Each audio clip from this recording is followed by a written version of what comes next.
Shalom Bapak Ibu yang dikasihi Tuhan. Shalom. Apa kabarnya? Apa kabarnya? Luar biasa. Anak-anak Tuhan harus senantiasa luar biasa. Terima kasih kepada Amang Gembala Sidang Bapak Pendeta Turnip.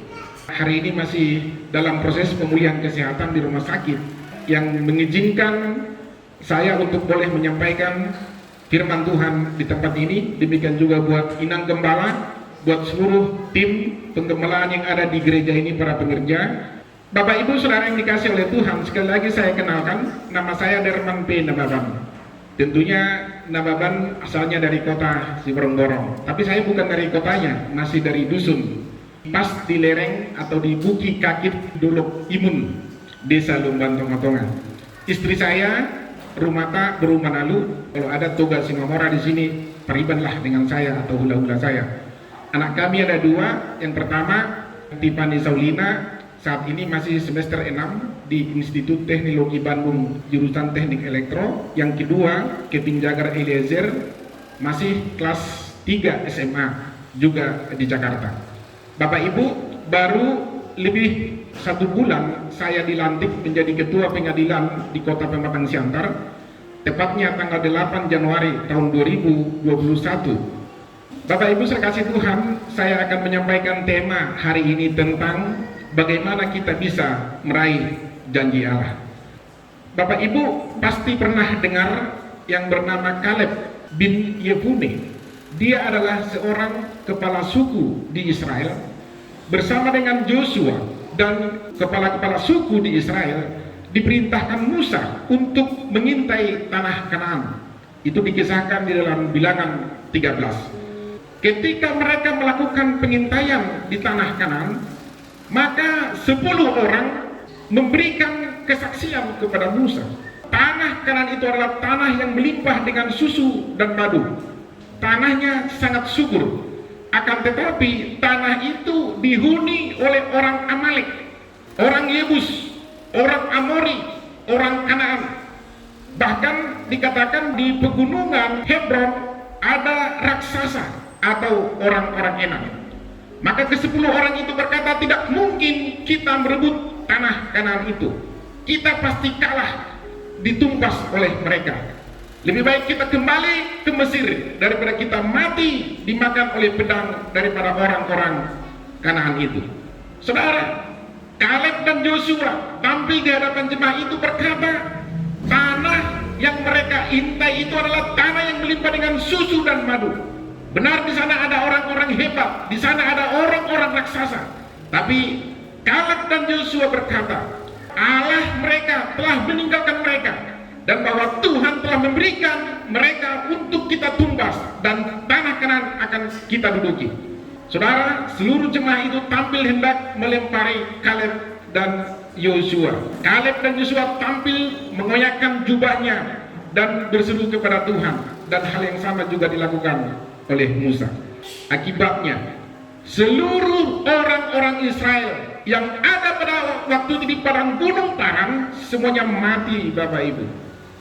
Dan tidak ada satupun di antara mereka yang sampai ke tanah Kanaan kecuali Kaleb dan Joshua. Itulah Bapak Ibu, kisahnya Kaleb ini adalah kisah yang luar biasa. Firman Tuhan di dalam Joshua 14 ayat 6, Bani Yehuda datang menghadap kepada Joshua di Gilgal. Pada waktu itu berkatalah Kaleb bin Yefune orang Kenas itu kepadanya, engkau tahu firman yang diucapkan Tuhan kepada Musa, abdi Allah itu, tentang aku dan tentang engkau di Kades Barnea. Bapak Ibu, ceritanya Kaleb menghadap Joshua karena mereka telah tiba di tanah Kanaan, dan Joshua menjadi pemimpin bagi mereka. Lalu saudara kasih Tuhan, bagaimana Kaleb bisa meraih janji Tuhan dalam kehidupannya? Dia yang pertama selalu mengingat akan janji Tuhan. Dengan selalu mengingat janji Tuhan, Kaleb tidak tergoda untuk mencari hal-hal lain di luar hidupnya. Ia selalu serius dan fokus akan apa yang Tuhan katakan dalam kehidupannya. Saudara dikasih oleh Tuhan, ketika Musa berkata kepada Kaleb di padang gurun bahwa akan diberikan kepadanya, Bapak Ibu, pegunungan Hebron menjadi milik pusakanya, dan itu senantiasa diingat-ingat oleh Kaleb. Saudara, dalam kehidupan kita juga hal yang sama. Hari ini mungkin Anda dalam kondisi sulit, hari ini mungkin Anda dalam kondisi sakit penyakit, hari ini mungkin Anda mengalami persoalan kritis, baik dalam keluarga, keuangan, dan pekerjaan, apapun itu juga. Selalulah belajar seperti Kaleb, mengingat akan janji Tuhan. Amin. Ketika kita mengingat akan janji Tuhan, seberat apapun persoalan kita, Bapak Ibu, kita tidak akan pernah ragu, kita tidak akan pernah bimbang akan tujuan yang Tuhan tetapkan dalam kehidupan kita. Firman Tuhan berkata bahwa rancangan Tuhan dalam kehidupan kita adalah rancangan sukacita dan damai sejahtera untuk memberikan masa depan yang penuh dengan pengharapan, bukan rancangan kecelakaan. Oleh karena itu Tuhan berkata, berdoalah kepadaku, maka aku akan memberitahukan kepadamu hal-hal yang besar yang tidak engkau pahami, yang tidak engkau ketahui. Ada terlalu banyak hal-hal yang kita tidak bisa mengerti dengan akal kita, dengan logika kita hari-hari ini, Bapak Ibu. Hanya satu, Tuhan berkata, berdoalah, maka Tuhan akan memberitahukan hal itu kepada kita. Saudara yang kasih oleh Tuhan, saya ada mendengar sebuah cerita Corrie ten Boom. Corrie ten Boom ini adalah seorang wanita orang Belanda, tetapi ketika ayahnya adalah seorang toke jam, sering berhubungan dengan orang-orang Yahudi, maka pada masa kekuasaan Nazi Hitler, Corrie ten Boom, ayah dan saudaranya ditangkap oleh Nazi dan kemudian dimasukkan ke dalam kamp konsentrasi. Saudara kasih Tuhan, di dalam kamp konsentrasi, Corrie ten Boom, ibu melihat dengan mata kepalanya sendiri bagaimana ayahnya meninggal di dalam kamp konsentrasi. Dia bisa melihat bagaimana adiknya mati secara mengenaskan di dalam kamp konsentrasi ataupun tempat tahanan pada waktu itu. Dan dia bisa melihat ribuan, ratusan ribu, bahkan berjuta-juta orang Yahudi yang mati secara sia-sia di dalam kamp konsentrasi. Saudara yang dikasih oleh Tuhan, apa yang dikatakan oleh Corrie ten Boom? Apakah dia berdiam diri di dalam penjara, dalam kamp konsentrasi? Ternyata tidak. Dia mendatangi dari satu sel kepada sel yang lain dan berkata, jika Anda memandang dunia, maka Anda akan menderita. Jika Anda memandang diri sendiri, maka Anda akan tertekan karena tidak mampu. Tetapi jika Anda memandang kepada Kristus, maka Anda akan tenang. Sekali lagi, pandang dunia menderita, pandang diri sendiri tertekan. Tapi ketika pandang kepada Kristus, maka Anda akan tenang. Saudara, bukankah hari-hari ini kita sedang tertekan oleh kondisi COVID-19 yang melanda seluruh dunia? Sampai dengan hari ini masih banyak korban berjatuhan, Bapak Ibu. Bukankah semua orang mengalami stres tingkat tinggi? Adat istiadat kita, Bapak Ibu, banyak yang tidak terlaksana, rencana kita banyak yang tidak terlaksana. Oleh karena apa? Oleh karena semua berubah secara total. Kerumunan orang-orang banyak juga dibatasi, Bapak Ibu. Pesta yang dulunya besar juga semua dibatasi. Pernikahan-pernikahan pun banyak yang ditunda. Sampai banyak hanya melakukan dipasu-pasu. Pestanya nanti tunggu COVID selesai atau berhenti. Atau bahkan sekarang banyak pesta-pesta yang dahulunya 2.000 orang, 1.000 orang, sekarang hanya 100 orang, 200 orang, 250 orang. Itu sudah bagus sekarang ini. Saudara, kondisi ini sangat berat, Bapak Ibu. Kita belajar kepada Corrie ten Boom, pandang kepada Kristus. Amin. Saudara, ketika tentara Nazi dikalahkan oleh tentara sekutu pada tahun 1945, ternyata Corrie ten Boom masih hidup, dan seluruh orang-orang Yahudi yang ditahan dalam kamp konsentrasi dikeluarkan, termasuk Corrie ten Boom. Corrie ten Boom, Bapak Ibu, keliling dunia. Dia menyaksikan bagaimana kasih Tuhan dalam kehidupannya. Dia mengadakan kebaktian pembangunan rohani dari Amerika ke Eropa, kemana dia keliling. Suatu ketika, Corrie ten Boom mengadakan kebaktian pembangunan rohani di kota Ravensbrück di mana dia pernah ditahan. Selesai berkhotbah seperti ini, maka biasanya ada banyak orang yang datang menyalami pembicara. Di akhir sebelum dia meninggalkan tempat ibadah, maka ada seorang orang tua yang renta menghampiri dia. Dia berkata seperti ini, "Ibu, dari tadi aku sudah mendengar dari mulut ibu bagaimana kasih Tuhan yang mengampuni semua orang berdosa. Bagaimana kasih Tuhan yang mengampuni saya, mengampuni kita semua yang ada di sini. Tapi saat ini saya mau dengar dari mulut ibu, ibu mengampuni saya atas kekeliruan saya." Bapak Ibu, sejenak Corrie ten Boom memandang itu laki-laki tua, dan dia melihat dan menyaksikan bahwa ternyata benar bahwa dia adalah seorang sipir penjara yang paling kejam ketika Corrie ten Boom ditahan di dalam kamp konsentrasi. Yang paling kejam dan yang paling bengis. Dan pada akhirnya Bapak Ibu, Corrie ten Boom menundukkan diri sejenak, minta kekuatan daripada Tuhan. Bagaimana bisa dia mengampuni orang yang telah membunuh ayahnya, membunuh saudaranya, dan ribuan orang yang tidak bersalah di mata dia. Saudara, kemudian Corrie ten Boom mengelurkan tangan kepadanya dan dia berkata, "Aku mengampunimu, kasih Tuhan turun ke atas kamu." Lelaki tua itu meneteskan air mata dan menangis terseduh-seduh.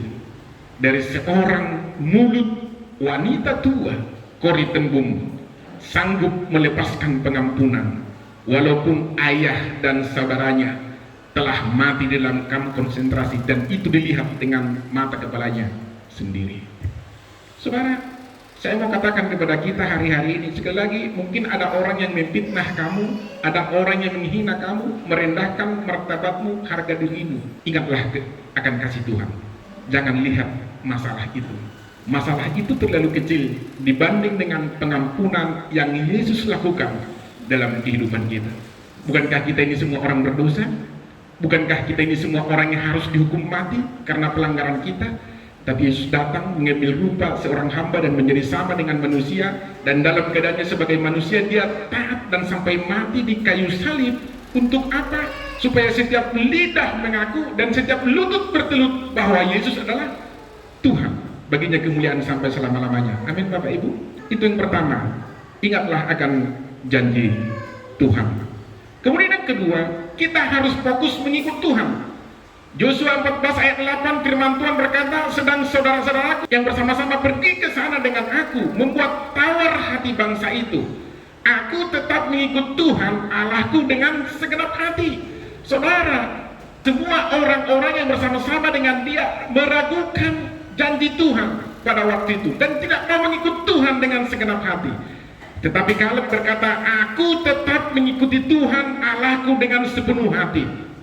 Saudara, dalam kondisi apapun yang terjadi hari-hari ini, kesulitan apapun yang terjadi hari-hari ini, engkau harus berkata, "Aku mengikut Tuhan dengan sepenuh hati." Amin.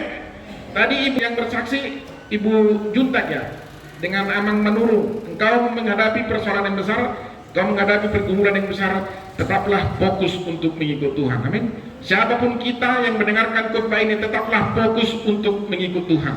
Sekali lagi saya mau katakan, persoalan dan masalahmu terlalu kecil dibanding dengan kasih Tuhan yang terlalu besar, yang tidak terhingga akan kebesarannya. Saudara, dikasih Tuhan, mungkin orang berkata, "Saya mau sih tujuan kehidupan saya adalah kekuasaan untuk saya bisa mengatur sebanyak mungkin orang." Maka jangan heran Bapak Ibu, ada banyak orang untuk berlomba-lomba duduk di tampuk pemerintahan, menjadi wali kota, menjadi bupati, menjadi DPRD, menjadi gubernur, menjadi apapun itu juga. Mengapa? Karena mereka menganggap kekuasaan itu adalah penghargaan tertinggi dalam kehidupannya. Saudara, bukankah Raja Salomo, raja yang paling berhikmat, raja yang paling bijaksana, di hari tuanya dia berkata bahwa itu semua kesia-siaan. Mengapa dia paling berhikmat Bapak Ibu? Karena seluruh raja dan ratu datang meminta hikmat kepadanya. Ketika mereka datang meminta hikmat kepada Salomo, mereka juga membawa persembahan-persembahan, membawa emas, membawa kayu-kayu yang mahal-mahal, kayu gaharu. Saking kekuasaan Raja Salomo waktu itu tersebar kemana-mana. Tapi di hari tuanya dia berkata, semua kesia-siaan. Mungkin juga Anda berkata, "Pak Nawaban, tujuan kehidupan saya adalah untuk mengumpulkan harta sebanyak mungkin, sehingga Bapak Ibu dari pagi, siang sampai malam kalau bisa lembur kerja terus untuk mencari uang." Saudara, Raja Salomo di dalam kekayaannya, saking kayanya, tiang istana kerajaannya pun dilapisi dengan emas tua atau emas murni. Tetapi di hari tuanya, dia berkata bahwa semua itu adalah kesia-siaan. Mungkin juga Anda berkata, tujuan kehidupan saya untuk memperoleh pasangan yang terbaik, yang tercantik, yang terganting sejagat, kalau perlu se-kabupaten Simalungun. Bapak Ibu tahu, Raja Salomo istrinya 700 orang, itu semua dari putri kaum bangsawan. Bapak Ibu, tahulah putri kaum bangsawan pasti cantik. Gundiknya 300 orang, Bapak Ibu, totalnya 1000 orang. Satu tahun itu hanya 365 hari untuk masuk giliran bertemu dengan raja, itu maksimal 1 kali dalam 3 tahun. Tapi di hari tuanya Raja Salomo juga berkata bahwa semua itu adalah kesia-siaan. Mengapa dia berkata seperti itu? Itu kesia-siaan seperti upaya menjaring angin.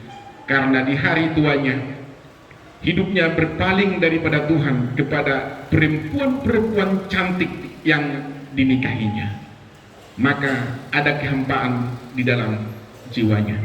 Maka saudara kasih Tuhan, engkau kaya, engkau pejabat, engkau apapun itu juga, jangan itu menjadi fokus dalam kehidupanmu. Karena apa? Karena semua itu akan kita tinggalkan. Tidak ada yang bisa kita bawa dari dalam dunia ini.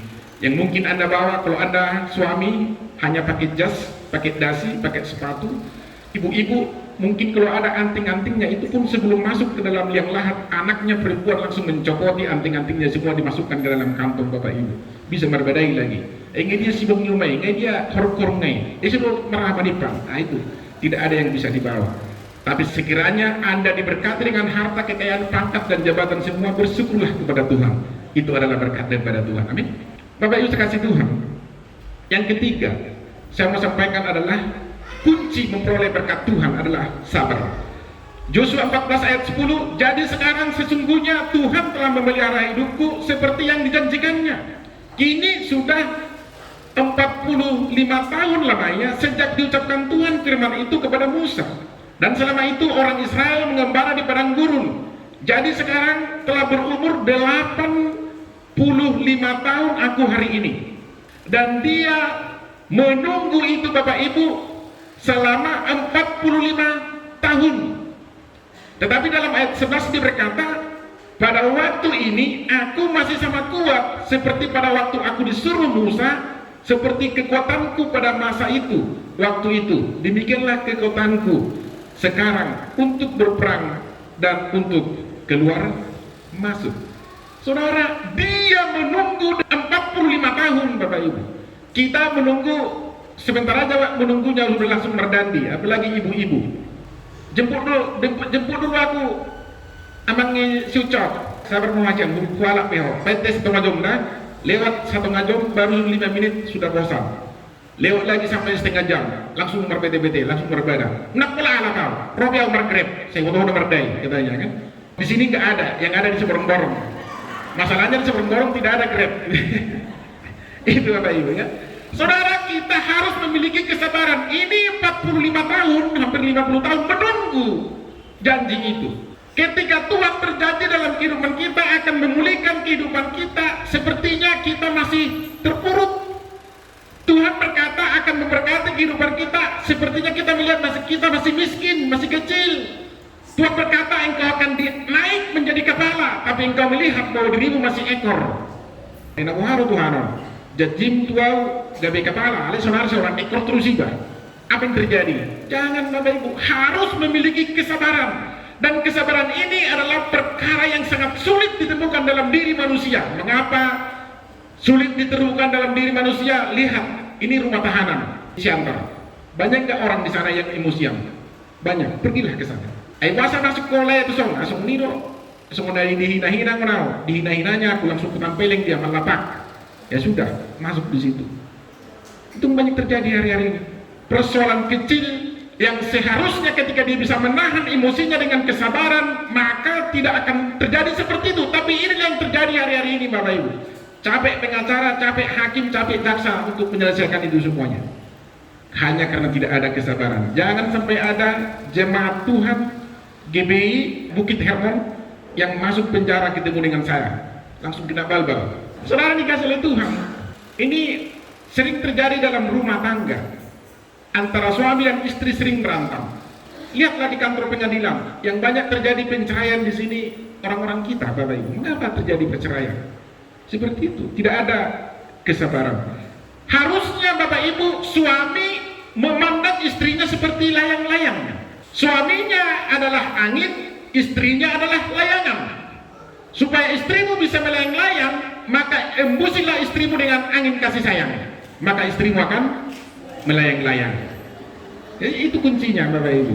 Jadi nggak susah. Jadi kalau ada orang datang kepada saya, ho angin dohora, inat tamu melayang-layang, embusi memang ada angin kasih sayang, maka melayang-layanglah inat tamu ini. Untuk ibu-ibu alih berak karena harus menahurang. Berarti kutuban atau jagoan khusus mendapatkan jaminan. Bapak Ibu, perempuan kelemahannya hanya satu. Apa? Banyak cerita. Dari pagi sampai siang, malam sebelum tidur akan cerita terus sepanjang hari. Maka lebih kurang seorang wanita, mohon maaf Inang Gembala, natulang. Seorang wanita akan ngomong minimal 21.000 suku kata dalam satu hari. Kalau dikumpulkan akan bisa menciptakan sebuah novel, satu buku. Itulah kelemahan perempuan. Maka seorang suami yang bisa memiliki kesabaran harus dengan siap sedia mendengarkan istrinya celoteh sepanjang hari. Mulai dari pagi cerita, siang cerita, mulai 7 sore terus cerita. Maka dengarkanlah dia. Biasanya perempuan kalau sudah capek bercerita maka dia akan tertidur. Benar nggak? Benar. Ketika dia tertidur maka giliran suaminya ambil ancang-ancang, ambillah minyak urapan, minyak kelapa pun jadi. Tidak ada minyak kelapa yang baru, minyak jelantah pun jadi. Bain batu si maju jungai. Siang mulai nasokot, satu siangon, satu berginon, alih Tuhan, nggak 21.000 suku kata inatakom makatai. Sudah 21.000 suku kata, dia berbicara dari tadi sampai sekarang. Tersita waktuku Tuhan sebanyak 3 jam. Oleh karena itu berkatilah dia supaya besok berkurang kata-katanya menjadi 15.000, besoknya lagi menjadi 10.000, besoknya lagi menjadi 10.000, sehingga tidak banyak lagi kata-katanya. Amin. Kan selesai ya? Maka tidak akan datang lagi kepada saya rumah tangga yang bermasalah. Kemudian yang kedua, terkait dengan rumah tangga ini, ya, saya kalau jalan dengan Inata Perdijabu, ya bisa nanti Inang lihat kalau datang dia, ya, itu akan selalu saya gandeng tangannya, saya pegang tangannya. Jadi kemarin kami pernah ke Mall Ramayana, langsung saya pegang tangannya. Mengapa harus pegang tangan istri laki-laki? Nak pehalak patak ko sekasar-kasar rabo pegang tangan nate. Ada 2 keuntungan. Yang pertama, keuntungan bahwa ketika kita pegang tangan istri kita, maka kasih sayang kita akan mengalir terus sepanjang masa. Lengket terus kasih sayangnya. Pandangan pun tidak kemana-mana. Keuntungan yang kedua adalah keuntungan finansial. Mengapa keuntungan finansial? Karena seorang wanita akan selalu tergoda melihat diskon-diskon yang berserakan di mall. Tujuan mau beli bakso, dilihatnya konter sepatu, bah satu kejo bapak disucok, lagi diskon 20%, sojo di sini kan, dan jadi, ayolah kita kan mau ke apa gitu kan, nanti berhenti lagi dilihatnya ada lipstick, bah agak merah ini, merah merona bibir mungkin, dites dulu pas sebentar, itu, padahal tujuan hanya untuk beli bakso. Maka kalau di mall saya akan pegang tangan istri saya, ketika dia mau masuk ke konter sepatu, konter tas dan lain sebagainya, sayang, itu konter bakso di sana, ayo saya pegang tangannya. Mengapa harus dipegang? Karena perempuan akan selalu berulah seperti ini. Biasanya kalau perempuan belanja, dia akan berkata, Pak, dompet saya ketinggalan di rumah. Itu yang pertama. Atau dompetnya tidak ketinggalan, aduh Pak, uang saya kurang Pak, pinjamlah uang Bapak. Udahlah kita kasihlah uang ini kan, walaupun dengan cemburu dikasih. Katanya akan dikembalikan, tapi sampai di rumah lupa dia. Mengapa lupa? Karena dia berpikir uang suami adalah uang istri, uang istri adalah uang istri. Jadi oleh karena itu peganglah tangannya supaya Anda suami memiliki keuntungan finansial.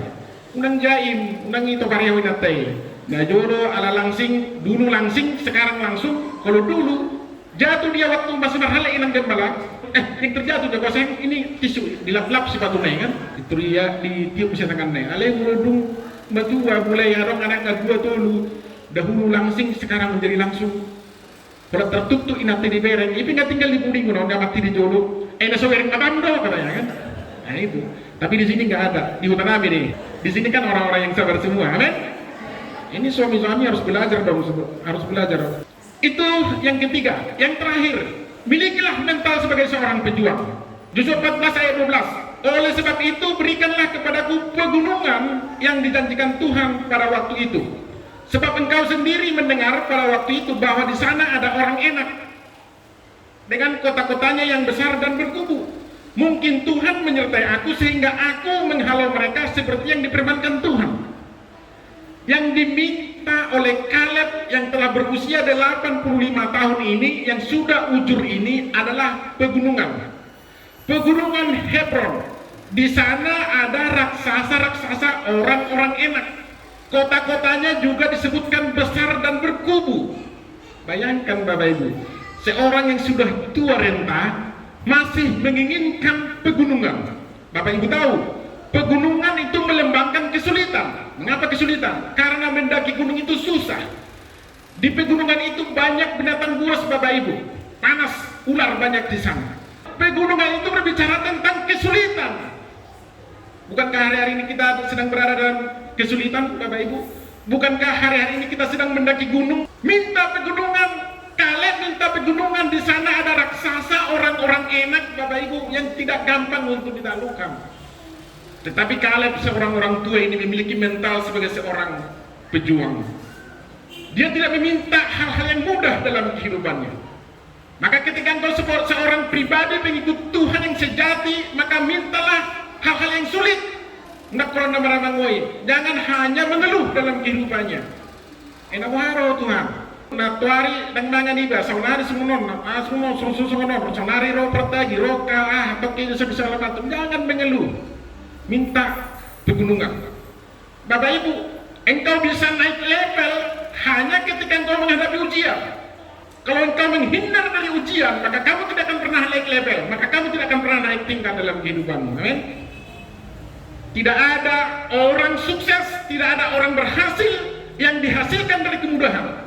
Mereka selalu dihasilkan dari kesulitan-kesulitan hidup. Itu yang dialami oleh Kaleb. Saudara, saya mau bersaksi Bapak Ibu yang menambahkan yang disampaikan oleh Pak Kotak tadi. Pada tahun 71 saya dilahirkan di desa, di dusun kecil Bapak Ibu. Orang tua saya petani kecil, petani miskin. Ibu saya penjual tape, dijunjung di kepala, dihirang Bapak Ibu di keranjang. Diolah hari Minggu, hari Selasa dijual di pekan, dan hasil penjualan tape inilah dipergunakan untuk membeli ikan asin, ikan sibuleang, ikan baledang Bapak Ibu. Tidak ada ikan teri, apalagi ikan rebus. Itu tidak ada itu dalam sejarah, dalam kehidupan kami.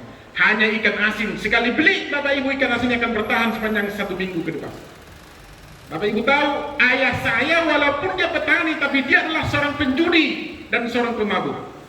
Bulan November, bulan Desember, setiap tahun akan musim judi dan musim mabuk. Itu yang dia lakukan. Setelah mabuk, setelah kalah dia main judi, dia perjudi langis, alai perjudi dalu, perjudi langis, perjudi tendang, alai perjudi dalu. Tidak pernah menang. Ketika dia kalah, maka dia menggadaikan sawah dan akan dia pergi merantau. Perginya merantau kemana? Ke Kisaram. Kemana lagi? Ke Sibolga. Kerjanya apa? Menarik beca. Ayah saya tidak akan pulang kalau tidak dijemput oleh ibu saya. Bagaikan gadis cantik yang selalu ingin diambil hatinya. Itulah bapak saya. Memang dia ganteng memang. Luar biasa.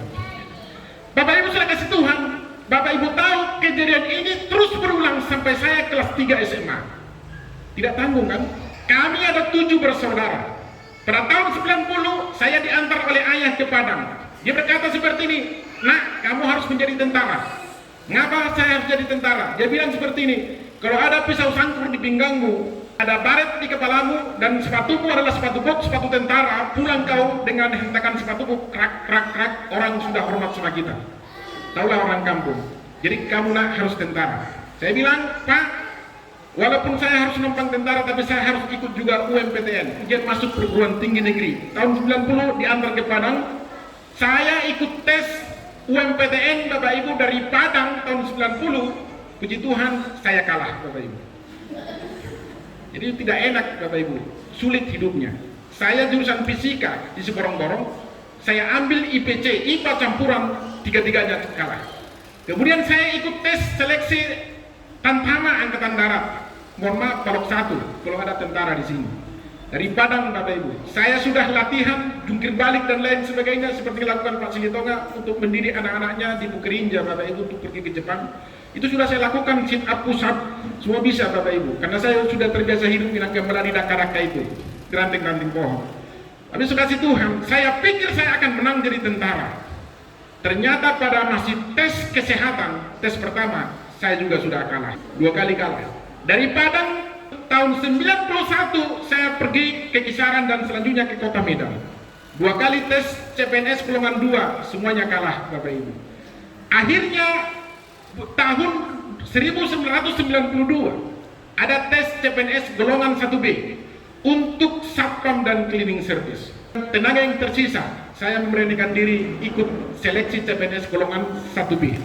Puji Tuhan, kalau ini benar-benar menang. Jadilah saya, Bapak Ibu, calon pegawai negeri golongan 1B, gaji hanya Rp52.800 tahun 93. Dan kemudian 5 orang adik saya tidak mau lagi tinggal di kampung, semua ikut dengan saya tinggal di Kota Medan. Kami mengontrak sebuah rumah di Jalan Panci. Saudara yang kasih Tuhan, ketika saya mendengarkan firman Tuhan di gereja seperti ini, karena waktu itu Bapak Ibu tahu, saya sudah menjadi ketua departemen pemuda di gereja. Waktu saya belum punya pekerjaan. Dalam kitab Ulangan dikatakan seperti ini, bahwa kamu akan naik, tidak akan turun. Kamu akan menjadi kepala, tidak menjadi ekor. Kalau kau sungguh-sungguh mendengarkan firman Tuhan dan melakukannya siang dan malam. Bapak Ibu sudah kasih Tuhan, saya aminkan firman Tuhan dalam diri saya harus menjadi kepala. Walaupun Bapak Ibu tahu tahun 93, di dalam absensi atau presensi, sayalah orang yang paling bawah. Karena pangkat saya yang paling rendah dan paling muda. Koyak sedikit absennya, nama saya hilang. Saya dengarkan firman Tuhan, kemudian dalam hati saya berkatakan, jadilah firman Tuhan itu dalam kehidupan saya. Derman Nabal adalah kepala, walaupun saya adalah satpam jaga malam. Bagaimana caranya menjadi kepala? Ya tidak mungkin dong, kalau kita bilang kepala, tidak ada usaha, itu namanya gila, ya, bodoh.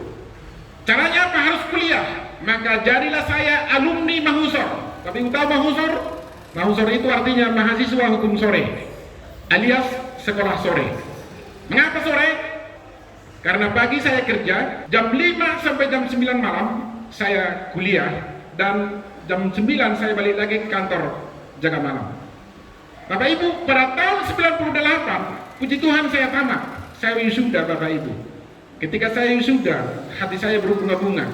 Pertama dalam keluarga kami mendapatkan sarjana adalah saya anak kedua. Mama saya, bapak saya datang, kami berfoto ria Bapak Ibu. Anak dari kampung sudah menjadi seorang sarjana. Tetapi Bapak Ibu tahu saya kurus krempeng pada waktu itu. Mengapa kurus krempeng? Kurang gizi. Tamat, maka saya akan meluncur terus dalam pikiran saya. Puji Tuhan, bulan Oktober ada penerimaan calon hakim dari Banda Aceh, karena dari Medan tidak ada. Saya ikut ke Banda Aceh. Waktu itu Bapak Ibu tahu, Banda Aceh baru selesai DOM tahun 98. Saya berangkat dengan pertolongan Tuhan, puji Tuhan menang. Kemudian kami berangkat ke Jakarta untuk tes terakhir. Bapak Ibu tahu masalah tiba. Mengapa? Uang saya tidak ada. Kan baru ke Banda Aceh ujian, ongkos ke sana. Tidak ada uang, maka saya pulang ke kampung. Saya menghadap kepada bapak dan mama. Pak, Ma, puji Tuhan saya sudah lulus tes tertulis dari Banda Aceh dan akan berangkat ke Jakarta untuk mengikuti tes calon hakim. Wah, puji Tuhan memang berangkatlah, Man, kata mama. Terima kasih, Ma. Masalahnya uang saya tidak ada ke Jakarta dan saya belum pernah pergi ke Jakarta. Kemudian mama saya berkata, "Nah, tenang. Itu lomok-lomok kita masih ada 3 ekor. Lomok-lomok, tahu lomok-lomok? Anak B2. Masih ada 3 ekor lomok-lomok, itu akan kita jual untuk ada ongkos mau pergi ke Jakarta." Hari Selasa dijual, saya balik ke Medan, dan dari Medan saya naik KM Sinabung ke Jakarta untuk mengikuti ujian. Bapak Ibu tahu, di kapal yang saya lakukan dengan teman saya, seorang anak Tuhan, hanyalah berdoa dan berpuasa. Karena uang juga tidak ada. Paling kali makan malam dengan beliau itu. Bapak Ibu sekasih Tuhan, kami ke Jakarta ujian, dan ketika banyak pertanyaan diajukan kepada saya, maka yang terakhir seorang penguji berkata kepada saya, dari tadi sudah banyak pertanyaan yang diajukan kepada saudara. Pertanyaan terakhir, apa motivasimu menjadi calon hakim? Saya tertunduk sejenak, kemudian saya pandang dia, saya katakan, Bu, saya rindu menjadi berkat bagi banyak orang. Kemudian dia heran dan bingung. Mengapa heran? Karena ini sarjana hukum, yang dicari calon hakim, bukan berkat bla bla bla. Ini bukan calon pendeta. Kenapa ini berbicara tentang berkat-berkat di sini? Dia bingung. Maka dia berkata, maksud Anda apa? Saya tidak mengerti menjadi berkat seperti apa. Kemudian saya katakan, Bu, seperti ini. Kalau orang diperhadapkan kepada saya karena melakukan suatu kejahatan, maka pertama saya akan beritahukan mengapa dia salah. Yang kedua, saya akan beritahukan untuk dia tidak kembali ke jalan yang salah. Yang ketiga, kalau dia tidak salah, akan saya bebaskan dia. Oh, itu maksud saudara? Iya, Bu. Ya sudah, cukup, terima kasih katanya. Kemudian saya katakan, terima kasih, Bu, Tuhan Yesus memberkati, saya mohon izin. Bapak Ibu, saya tidak tahu dia orang dari mana, karena dia psikolog, saya tidak tahu entah orang mana, saya tidak kenal. Saudara kasih oleh Tuhan, dia memandang saya, badan kurus kering, memang baju putih pakai dasi merah seperti ini. Bapak Ibu, rambut disisir ke belakang, itu hanya pakai air dari kamar mandi, Bapak Ibu. Pokoknya necis lah, setiap menghadap pakai sisiran seperti itu. Dia heran melihat saya, ini anak ini bahasanya pun masih asli kali. Namanya kan BTL, badak tembak langsung ya. Tapi semangatnya luar biasa. Ada sesuatu yang bernilai dalam diri anak itu. Kira-kira demikianlah mungkin menurut pengamatan saya dalam pikiran saya. Saya pulang dengan senyum, Bapak Ibu. Saudara, pulang ke Kota Medan, atasan saya bertanya, Derman, bagaimana hasilnya? Kemudian saya katakan kepada atasan saya ini, Bapak Ibu tahu, atasan saya ini tidak mendukung saya waktu kuliah, dia mempersulit saya. Kemudian saya katakan, puji Tuhan, sudah lulus. Sudah pengumuman, kok cepat banget nih? Belum, Pak. Terus, kamu tahu lulusnya dari mana? Ya itu keyakinan saya. Ketika saya ketemu dengan penguji, saya sudah yakin bahwa saya lulus, Pak. Orang dia menunjuk kok, Pak, berarti saya sudah lulus dong, Pak. Ah, kau tetap pintaran kau, katanya. Belum pengumuman, belum apa, kau sudah bilang lulus. Iya sudah lulus. Kemudian dia bilang, uangmu dari mana? Nah itu dulu, Bapak Ibu, ini selalu melemahkan kita. Uangmu dari mana? Karena waktu itu kan ada sumut itu semua urusan mesti uang tunai. Kemudian saya katakan, Pak, kalau orang kasih 100 juta, saya siapkan 200. Kalau orang siapkan 200 juta, saya 400. Saya selalu lebih besar. Dia bilang, uangmu dari mana? Saya katakan, dari surga, Pak. Dari surga? Emangnya ada uang jatuh dari surga? Oh iya dong, Pak, gue bilang. Karena bumi adalah pijakan kaki Tuhan. Di bumi ini kan banyak emas, Pak, gue bilang. Berarti Tuhan itu pijakannya emas, gue bilang. Itulah. Jadi saya nggak ragu. Bapak sudah tahu uang saya tidak ada. Pula berangkat ujian pun saya ke Jakarta itu dijual lomba-lomba, masih Bapak bertanya dari mana uangmu? Gimana sih, Pak? Jadi uang saya dari surga, Pak. Benar, Bapak Ibu? Pada bulan April tahun 99 keluar pengumuman, dan puji Tuhan kalau ini benar-benar menang. Berikan kemuliaan bagi Tuhan kita. Saudara, mungkin Anda berkata, wajarlah Pak Derman menang. Dari mana wajarnya? Tadi kan sudah aku bilang kuliah mahusor. Mahusornya juga di perguruan tinggi yang pagi itu dipakai anak SMA, sore baru perguruan tinggi Dharma Wangsa di Medan. Dan Bapak Ibu tahu IP saya berapa? Hanya 2,87. Jadi tidak memenuhi standar, tidak memenuhi kualifikasi apapun juga. Tapi Bapak Ibu tahu, ketika kami masuk diklat selama 6 bulan, bulan Juni tahun 99 sampai dengan Desember tahun 99, puji Tuhan saya mendapat peringkat pertama. Anak Semarang-Morong. Saudara, saya pikir kok bisa? Saya juga heran kok bisa tahu, kok bisa diperhitungkan apa? Karena di klub sudah enak Inang Gembala, makan enak dikasih di sana. Kelebihan gizi malah di sana, makan telur apa. Waktu di Medan saya kurus krempeng di sana, sudah enak hidupnya kan. Ya puji Tuhan lah Bapak Ibu. Dan yang saya lakukan di sana adalah membangun persekutuan di Pusdiklat seperti ini. Jadi setiap hari Jumat kami membuat ibadah persekutuan seperti ini. Kadang saya yang khotbah, kadang pendeta kami undang dari luar. Saudara yang kasih Tuhan, mungkin Anda berpikir, hidupnya Pak Naban begitu enak menurut Anda. Tapi ketika saya bercerita lagi Bapak Ibu secara singkat, saya mau katakan tahun 2000 kami menikah. di Kota Medan dengan seorang pendoa dari GBI Medan Plaza. Tahun 2001 anak kami lahir, Tiffany yang kuliah di ITB sekarang. Tahun 2003 anak kami Kevin lahir di Kota Padang Sidimpuan. Habis itu kami pindah ke Kota Tarutung. Bapak Ibu, di Kota Tarutung saya dipercaya menjadi wakil gembala di sana, Bapak Pendeta Gunawan. Istri saya seorang menjadi ketua departemen doa karena dia seorang pendoa. Bapak Ibu, tahun 2010 kami pindah ke Jepara. Di Jepara Bapak Ibu permasalahan tiba. Mengapa? Istri saya diponis oleh dokter kanker payudara stadium 3B. Kami ke rumah sakit Karyadi di Semarang. Dokter berkata, ini Pak harus segera diambil tindakan medis. Kemudian saya katakan saya siap. Bapak Ibu pendek cerita, di kemoterapi 3 kali, kemudian lakukan pengangkatan, kemoterapi 3 kali lagi, habis itu 25 kali lagi diradiasi.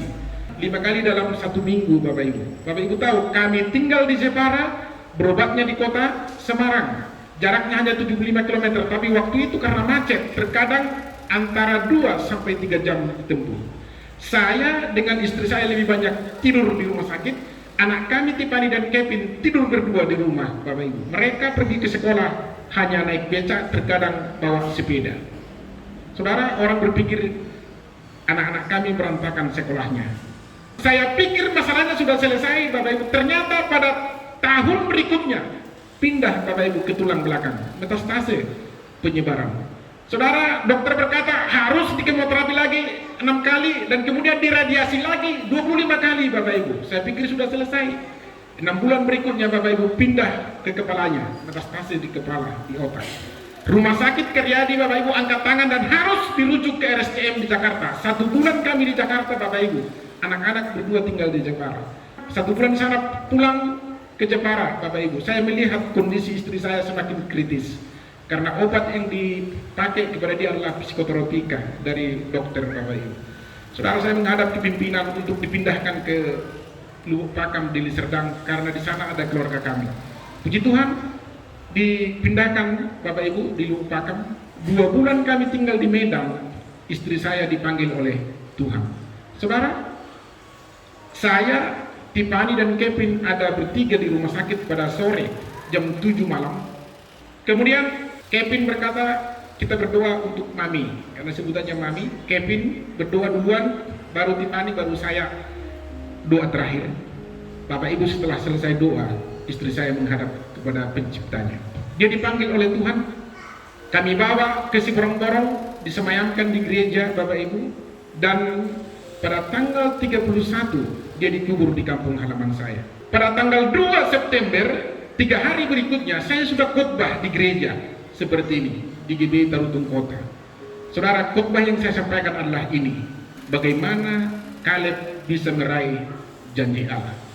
Saudara yang kasih oleh Tuhan, saya katakan kepada jemaat pada waktu itu, jangan katakan kasihan kepada saya, jangan katakan kasihan kepada anak saya berdua ini. Karena waktu itu kami bernyanyi setelah khotbah, karena saya katakan, karena janji Tuhan dalam kehidupan saya, dalam kehidupan kedua anak saya ini adalah rancangan sukacita dan sejahtera untuk memberikan masa depan yang penuh dengan pengharapan, bukan rancangan kecelakaan. Kami pulang ke Medan, 2 minggu pertama Kevin demam, dia tidak terima. Mengapa? Karena dia paling dekat dengan maminya, tidur selalu dengan maminya. Tapi puji Tuhan, dia sehat kembali dan tidak berapa lama saya ketemu dengan istri saya sekarang. Ketemu di mana? Di ruang sidang Bapak Ibu. Mengapa di ruang sidang? Saya hakim, dia jaksa. Ketika dia menuntut bla bla bla bla bla untuk menghukum terdakwa sekian tahun, setelah itu dia langsung main mata kepada Pak Hakim. Seperti itu. Bapak Ibu, dia main mata, habis sidang saya panggil dia. Ibu jaksa, ada yang salah. Naik ke ruangan saya, naik. Ada apa yang salah Pak? Dia menantang dia, ya. Tadi ibu main mata, enggak ada, itu bapak ngarang aja katanya. Saya katakan, kamu baru apa? Baru Manado. Oh, baru Manado, hukum saya baru Manado. Berarti kamu periban saya. Enggak ada itu, dia nggak ngerti, orang dia lahir di Jakarta Bapak Ibu. Pokoknya kamu periban. Sekarang minta PIN BBM kamu. Waktu itu kan masih BBM. Dikasih PIN BBM maka terjadilah serangan. Ping pang pong pang, ping pang pong pong pong gitu. Bapak Ibu sekasih Tuhan, pepatah berkata, dari mana datangnya lintah? Dari sawah turun ke kali. Dari mana datangnya cinta? Dari mata turun ke hati. Akhirnya kami berdua menjadi satu hati. Amin. Saudara, 1 tahun berikutnya Kami menetapkan diri untuk menikah, tapi Bapak Ibu tahu persoalannya tidak gampang. Harus menghadapi calon mertua Bapak Ibu. Tahulah mertua saya di Jakarta. Bapak Ibu seringnya minta ampun, tapi akhirnya dengan doa mereka berdua mendukung kami menikah pada tahun 2013. Saudara, saya melihat bagaimana kedua anak saya ini begitu dekatnya dengan bundanya Bapak Ibu. Mereka selalu kompak bersama kemana-mana. Tidak ada pertengkaran di dalam diri mereka. Yang ada hanya ketegasan, kasih, dan juga penerimaan. Ketika saya pindah ke Balige jadi wakil ketua, ketika saya pindah ke Merabulian menjadi ketua pengadilan, kedua anak saya memilih tinggal bersama dengan bundanya di Jakarta, dekat dengan opungnya. Saudara dikasih oleh Tuhan, saya mau katakan kepada kita, sampai hari ini berkat Tuhan selalu saya rasakan Bapak Ibu, bagaimana Tuhan mengangkat saya menjadi wakil ketua di Balige, menjadi ketua di Merabulian di Provinsi Jambi, menjadi wakil ketua di Subang, Jawa Barat, dan sekarang menjadi pimpinan pengadilan di Kecamatan Siantar. Bukan karena kekuatan saya, bukan karena saya pintar Bapak Ibu, bukan karena saya hebat, bukan karena saya fasih berbicara. Tidak ada sesuatu yang bisa diandalkan dari dalam diri saya. Saya hanya mengandalkan penyerahan totalitas kehidupan saya kepada Tuhan. Yang mau saya katakan hari-hari ini kepada Anda, ketika Anda hari-hari ini menghadapi masa-masa sulit, menghadapi masa-masa sukar, tetaplah berjuang, yakin dan percayalah akan penyertaan Tuhan dalam kehidupanmu. Amin Bapak Ibu.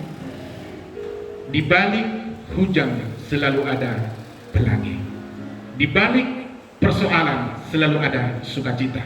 Karena firman Tuhan berkata, Allah turut bekerja dalam segala sesuatu untuk mendatangkan kebaikan bagi orang yang terpanggil sesuai dengan rencana Allah yang mengasihi Dia.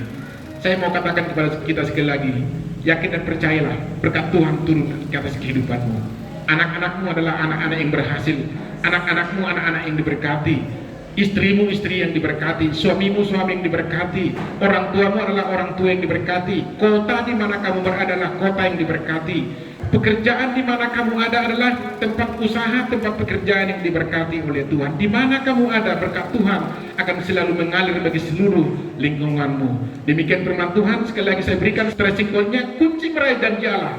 Yang pertama adalah selalu mengingat akan janji Tuhan. Yang kedua, fokus untuk mengikuti Tuhan. Yang ketiga, sabar. Dan yang keempat, milikilah mental sebagai seorang pejuang. Dengan